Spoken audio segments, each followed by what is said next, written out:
అందరూ ఒకేసారి జై కాటేరమ్మ అన్న. మన బ్యాచ్ హైప్లో ఒట్టిగానే ఉంటుంది కానీ గ్రౌండ్లో కొంచెం స్లో అయిపోతుంది అన్న. కాటేరమ్మ కొడుకులంటే ఆ మాత్రం ఉండాలిరా, టాక్ కాదు యాక్షన్ ఉండాలి. ఏంది రష్లో నేను లింగంపల్లి లివింగ్ స్టోన్ కాటేరమ్మ కొడుకునే. బాల్ కనిపిస్తే జుంచి జుంచి కొడతా, స్కోర్ బోర్డ్ని వట్టిగానే మార్చేస్తారు అభిషేక్.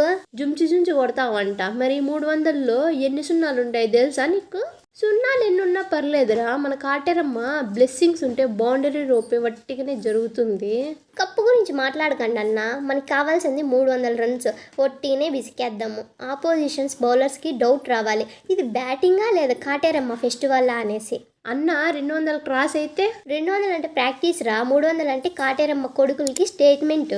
హైదరాబాద్ ఫ్యాన్స్ సాక్షిగా ఉప్పల్ గ్రౌండ్ వేదికగా కాటేరమ్మ మీద ఒట్టేసి చెప్తున్నా, వచ్చిన ప్రతి బాల్ని వట్టిగానే బౌండరీకి జుంచి జుంచి కొడతారా. పర్సనల్గా 50, 100 కోసం కాదు, SRH కోసం 300 రన్స్ టార్గెట్ని టచ్ చేస్తాను ప్రమాణం చేస్తున్నావా? ప్రమాణం కాదురా, కాటేరమ్మ కొడుకు వర్డ్.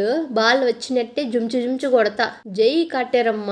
ఒరే అంకిత్, మీటింగ్ స్టార్ట్ అయ్యాక వస్తావా అన్న? రోడ్డు మీద హైదరాబాద్లో 300 బ్యానర్ చూసినాను, దానికి పూలదండ వేసినారు, అగరబత్తి వెలిగించినారు. నేను కూడా నమస్కారం చేసి వస్తున్నా.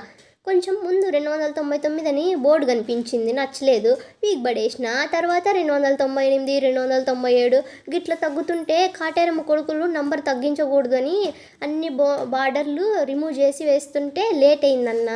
నంబర్ మీద నమ్మకం కాదు, మన బ్యాటింగ్ మీద నమ్మకం ఉండాలిరా. 300 అంటే డ్రీమ్ కాదు, కాటేరమ్మ కొడుకులకి డెసిషన్. స్కోర్ బోర్డ్ని వట్టినే మార్చేస్తామన్నా, బౌండరీ రోప్కి రెస్ట్ ఉండదు. మిషన్ 300 జుంచి జుంచి అందరూ ఒకేసారి జై కాటేరమ్మ.